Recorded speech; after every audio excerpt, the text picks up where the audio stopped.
Today is embarkation day for Costa Toscana, 19 days from Rome to Dubai. If you want to skip ahead, then I made it safely into my cabin, but I do have a story to tell, share my experiences and kind of how today went.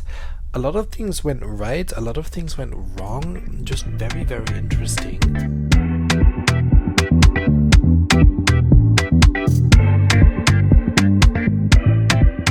It all started this morning when I woke up in my hotel in Rome, and of course I was all ready to go, make my way to the train station. It was about a 20-minute walk, and of course, because that's just how it goes, right?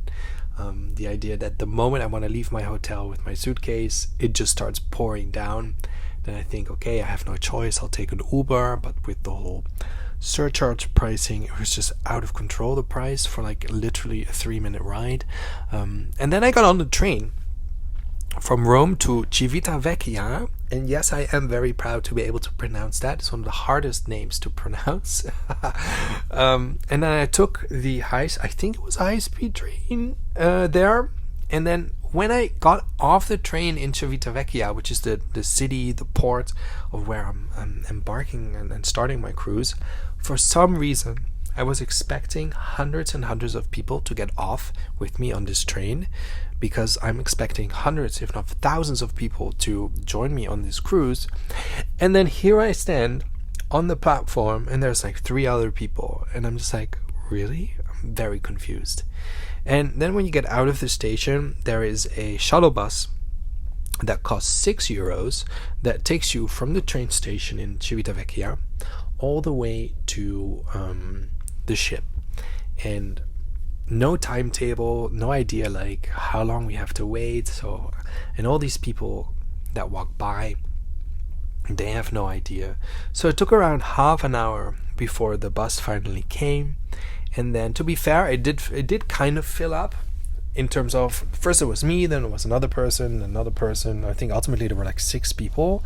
And again, I'm expecting thousands of people on this cruise, and this is pretty much the last port of call before we're all going to set sail towards Dubai. But okay, fine. We get to the cruise terminal, which is not really a terminal.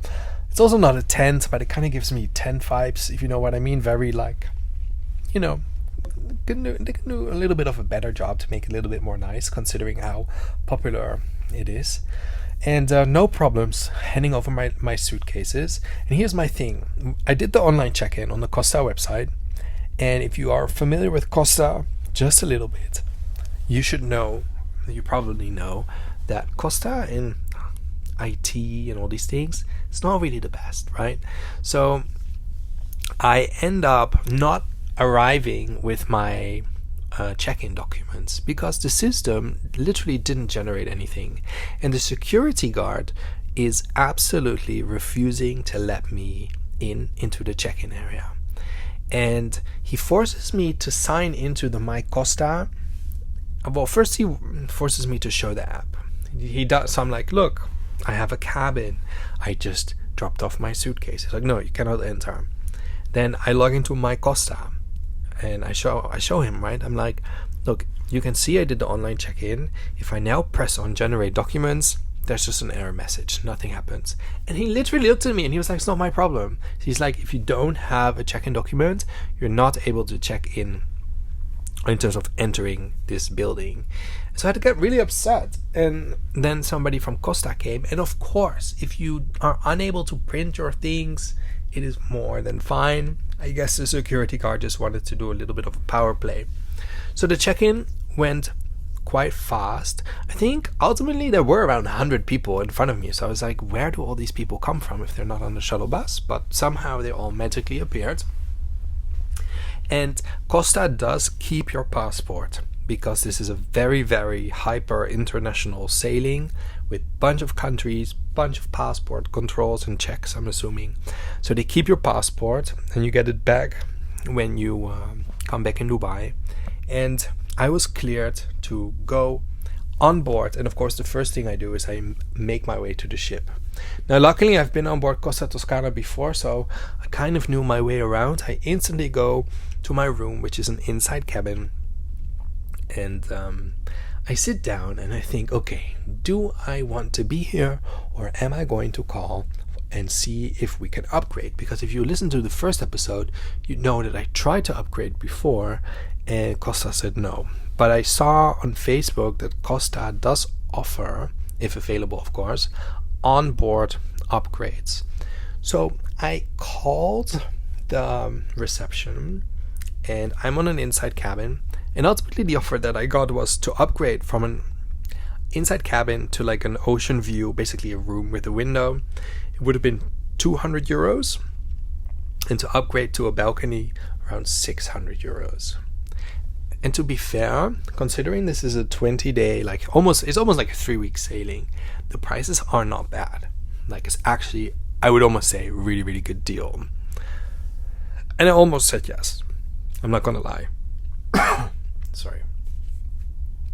But then I also thought, considering I only have like a water package and I'm gonna be spending money on drinks, I decided against it. And I thought, you know what? We're going into warmer weather. I'm gonna spend lots of time outside, and for one person, the inside cabin is good enough. But do note that you can upgrade, and the prices is very, very affordable. Next, I had to check to see if my shareholder credit was awarded, which is the 200 euros that you get, which also was credited to my account, which also went really, really smooth.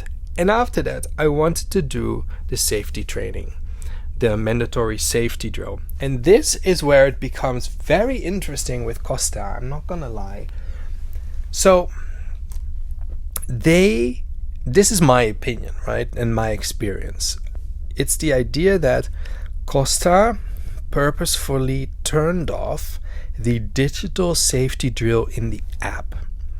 I think they did that, and they're allegedly, right? And the reason, allegedly, my opinion, is that they then force everybody that comes onto the ship.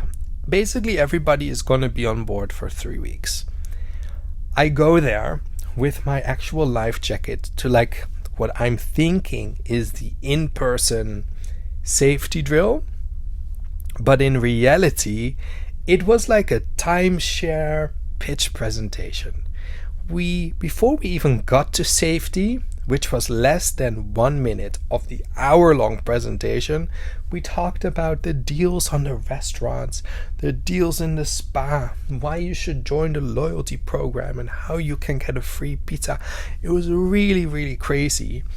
And then ultimately all you had to do is they showed a 30-second random video on safety, and somebody like scanned your card, and it wasn't really even enforced that you had to go to your muster station, which is this place where you need to go to in case of an emergency. Meaning that if this ship sinks and thousands of people, well, I'm not sure how many people are on this ship. It feels very, very empty, by the way, which is kind of crazy. If something bad were to happen, which of course it won't, but then, point being, Costa on this sailing didn't really seem to be bothered that much with safety. They're very much more concerned with how can we talk you into buying more and more and more things. So that was very, very interesting on the safety drill. I've had very different in terms of experiences on Costa, where you just watch the video on the app, you take your life jacket, you go to your muster station, they scan your cruise card, and all done. Now the thing is, after they scanned my card during that sales pitch, I just decided to leave at the very end. So we're gonna see tomorrow morning if that actually is okay, or if the system somehow said, no, we didn't really register you correctly and you have to do it all over again, which happened on the last sailing. From there, of course, after you do your muster drill and all these things, you're free to go. And that's what I did. I walked around the ship. I had lunch in the buffet, which was very nice. I had a nice salad. I had some salmon. Unfortunately, there was just lots and lots of what's the right English word here? Bones, grates in the salmon. So it was kind of disappointing, to be honest. Walked around some more around the ship, and then decided to get ready for dinner.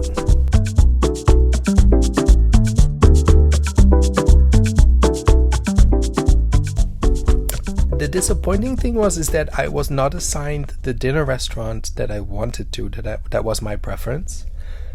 But either way, first night, you get assigned a table. There will be random people there, and hopefully you like each other. You're going to be friends for the next 3 weeks, and you're going to have dinner together pretty much every night. So I get to my table. I'm the last person to arrive, so there's no choice in seats. And let's just say that the first question at the table was, and it's totally fine, like I don't want to talk negative about people in that sense, but the first question was like, am I vaccinated?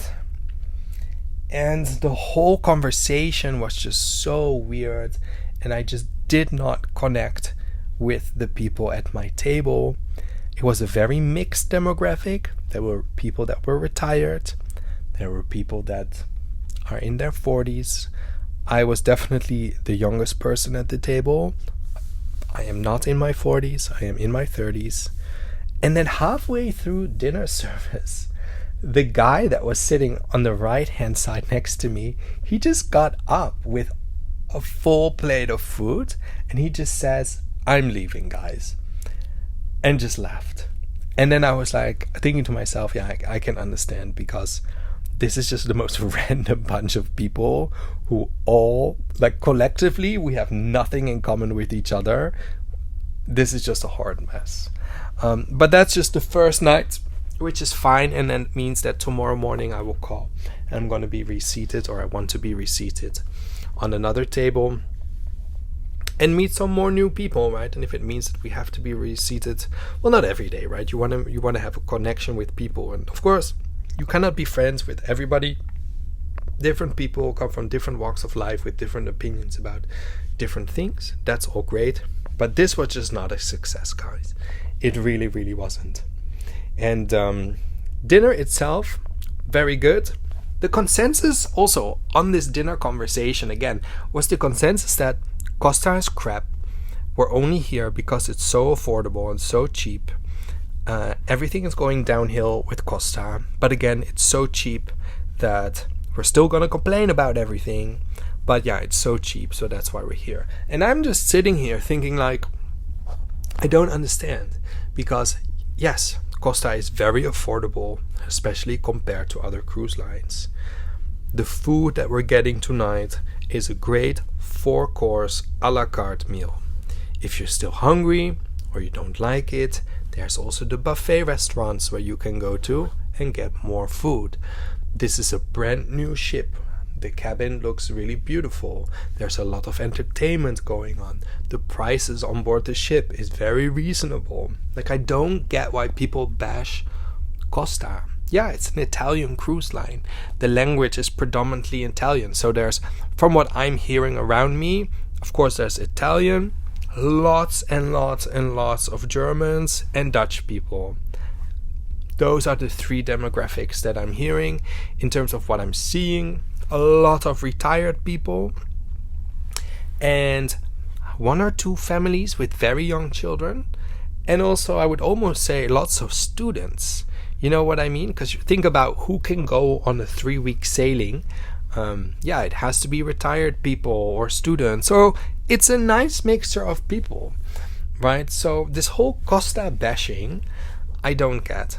I'm having, at least so far, a great time. I unpacked all my suitcase. Well, it sounds like I'm bringing a lot, but I unpacked my suitcase. I unpacked my carry-on. I'm getting settled in my cabin. I am not gonna party or do anything tonight. I just want to settle in, get everything going. Tomorrow I'm actually working. I have calls booked, but we're going to be in port in Palermo. I don't know yet if I'm going to go off the ship. Maybe yes, maybe no. Palermo is quite good because we can just walk into town really easily. But I don't know. I'm going to decide on a very spontaneous way. So with that being said, again, I would like to thank the sponsor of today's podcast, and that is epiccruisedeals.com. If you haven't joined and you are interested in cruising, then you have to join. It's an absolute must. It's 100% free.